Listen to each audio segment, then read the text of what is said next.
Hey everybody, it's Commander Killjoy, General Mills from T6 Pack, and we just wanted to give you guys another video about our event coming up on March 8th, Operation Child's Play. In this video, we're kind of going to cover our player packet, which we recently released onto our Facebook page, showing what requirements are going to be necessary for the field and what you should have as far as camouflage is concerned, and what you should bring to the field. Now, I'm going to tell everybody this. If you're going to come to the event, you're going to need to bring some form of eye protection that is full seal if you're over the age of 18. And if you're under the age of 18, you need a full seal face mask. Okay, so you need a top and a lower. You need something for your eyes and something for your face. For our player packet, we also released, we're going to have a map and a picture and pictures of every major location at Zulu 24. So if I was you guys, I would print those things out and laminate them before you come to the field. We're going to print out a couple of them ourselves. We're going to have a much larger map for the commanding officers on the field, but we're not going to print out 300 copies of maps. I strongly recommend that you guys get them, and it would probably be a good idea to print out the pictures as well for any of your teammates that might not be aware of what the location looks like when you guys are attacking it. This way everybody's kind of on the same page as far as not only where they're going, but what it looks like when they get there.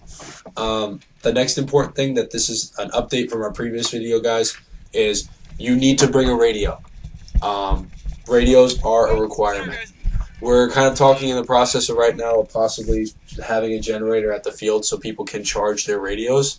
We're going to see. It's going to take some time. But you need to bring radios. I can't stress that enough. If you don't have, it's a safety concern in our opinion, because we're going to have so many people on the field. It's the best way to stay in contact with everybody, and if somebody's in an emergency and they're trying to flank around somewhere and they can't get in contact with any teammates, it's the best way of being able to get in touch with us, because we are going to have our own medical staff on the field that are going to be there in case of an emergency, and we're going to have player items on the field that are also going to that are also real life medical kits in case somebody gets hit. This is our first event, guys. We want to make sure that everybody's aware that safety is our #1 concern, and this way nobody gets hurt. So, that's why we're bringing our own medical staff, we're bringing medical equipment onto the field, and this is why we want everyone to have radios. Not only from a command structure standpoint for actually playing the game, but also because, like I said, if someone gets hurt, it's a lot easier to just get on your radio and patch in that you're hurt and give people your location if everybody brings the maps that we just discussed before, and hopefully they're laminated so they're not torn in half, and you guys can relay information back to us. Let me see what else we gotta go over. Well, if you have spare batteries for your radios, make sure you bring them. Yeah, make sure, guys, if your battery is only on a rechargeable battery, okay, like I said, we're going to try to get a generator out so people can recharge the batteries. I thought that was for commanders. I think it's for everybody. I'm pretty sure that's what Jerry was saying. Okay. Well, we'll see. But again, we'll update you guys as if that happens. Great. If not, we'll let you know. Yeah, we're gonna need. If your radios run on AAA batteries, bring them. Okay. Make sure, like I said before, your maps are laminated at the field. If you guys don't know where to go, you could go to any Staples. It's like 33 cents a page for an 8x11 basic printer paper. So this way you guys can print it out and then laminate it, and it's real simple and easy for everybody. This way, like I said, everybody knows where it is. Even if you know where it is, you might have a teammate that might not know where it is. So if everybody has a map, then everybody knows where they're going. And it's also easier for briefings too, guys, with your commanders. Again, we did get one hit on for somebody that wanted to be a squad or platoon leader. But guys, this is just another update. We need squad leaders. More importantly, we need platoon leaders. And we'll go in more detail with anybody who's watching the videos. Remember, you have to be over the age of 21. You have to have some form of experience working with large groups. Because once we get you, or your own airsoft team, whatever, we're going to try to set the people that we feel the best qualified as platoon leaders. So we need more guys. So if anybody reads this and sees this, please make sure that you guys get in touch with us. Try to either comment on Facebook, email, Google+, YouTube, whatever. Try to get in touch with the guys so we can set up a date prior to the game so that you guys can have some kind of experience with your commanding officer before you play. This way it works a lot better with all of you. What else? I'm looking at you. I got nothing else. All right. Guys, remember, like I said, also for pyrotechnics and grenades, tagging grenades are allowed. That includes the R2B hand grenades, which are about $15 to $20 a piece, depending on where you're getting them from, and the and the tag-in 40 millimeter Reaper and Archangel shells, which range from $10 to $12, depending on where you get them. All right, guys, these grenades are really cool. They're the only pyrotechnics that are going to be allowed on the field. So if anybody wants a really effective airsoft grenade that they don't have to worry about reusing and losing somewhere in the field, I strongly recommend these grenades. I know they're expensive, but they're worth it. We've already been testing out the Archangel grenades, and you guys already, if you haven't seen our video of us testing it out, I strongly recommend that you do it. If you buy them in kits, they will be cheaper. You can either get one that comes with the shell, because they do have to be shot out of a shell if it's the 40 millimeter grenade launcher version. Or you could just buy them in packs of 10. If you use the Reaper grenades and you don't want to spend $15 on a hand toss grenade, you can use the Reaper grenades like a Saving Private Ryan moment, like where they use the mortar shells and pound it into a metal plate and throw it. You can do the same thing with a Reaper grenade. You pound it onto a hard surface, it starts to smoke, you chuck it, and then it explodes. This way, in case you want to, this way it's much more effective for you guys.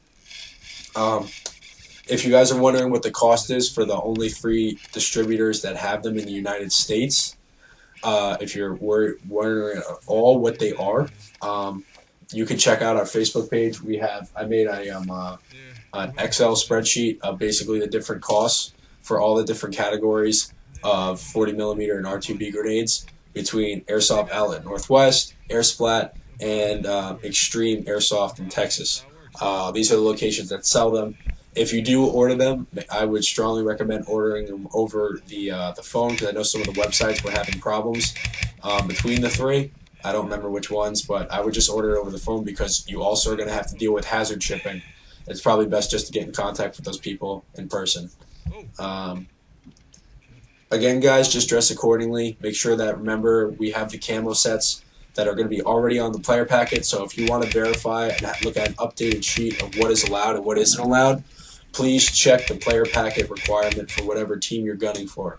Remember, Vortex is going to be the tan team, Wolf Dog is going to be the green team, and there's alternatives for each group. Vortex is going to get civvy clothes, so jeans and any kind of upper that doesn't resemble the camouflage from the opposing team. And then the Wolf Dog is going to get anything in black if they don't have any form of green camo. That's been approved. So make sure you guys, if you guys don't have camouflage, or if there's a camouflage that was taken out, because we had to take out some camouflages because they were too much in the middle. If you guys are wondering what they are or what they aren't allowed onto the field, check the packet again, the updated one that we have on our Facebook page, and you guys will see an updated list as to what camouflage is allowed on the field and what isn't. I think we also updated with ATAX FG and Desert and Project Honor camo. If there's a particular one that you guys are wondering about and you're still not 100% sure, like I said before in the video, guys, it's real simple. If you can tell it's green up close and at a distance, fine. If you can tell it's tan up close and at a distance, fine. If you're not 100% sure, it's probably best not to bring it. But if you want to ask, you're more than welcome to ask us again. That is no problem. And yeah, I think that's it. Just like I said, guys, make sure you laminate those maps. All right, and check out the rules before you come to Zulu 24 if you're unsure about what's being allowed. Like I said, we have the chrono reading on the packet. And if anybody's unsure, check out the rules of Zulu's field. We'll have it in the link in the description below. And we'll also have a link to the map, again, just in case you guys haven't visited the Facebook page. I can't stress this enough. Bring your own maps, and make sure you bring, this is a requirement now, your radios. We'll put in a link for a very cheap radio that you can get that's $22 off of Amazon. It runs on AAA batteries. It works from, I think, 2 to 3 hours, so bring extra batteries. Bring radios. If you don't have radios, you're going to be asked to leave the field.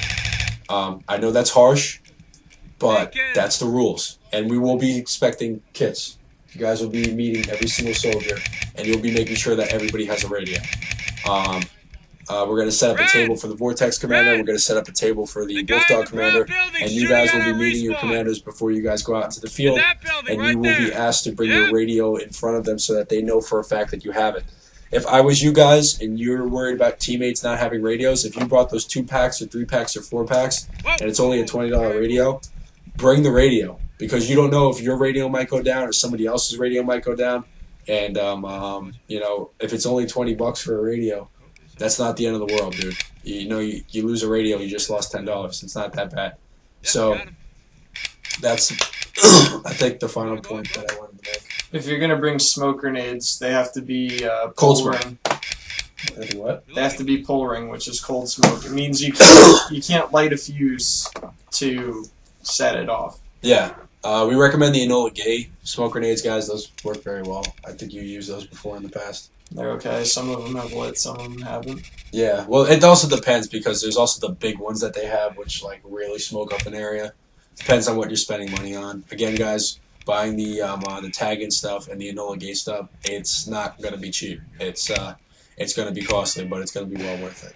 We're gonna have a lot of stuff setting up at the event, and as far as in-game, and there's going to be a lot of contact between a lot of people, so you're going to need to clear out buildings, and you're going to need to cover approaches for units, so if there's one thing I would want to spend money on, it'd probably be that. This way it benefits everybody on the game. That's it.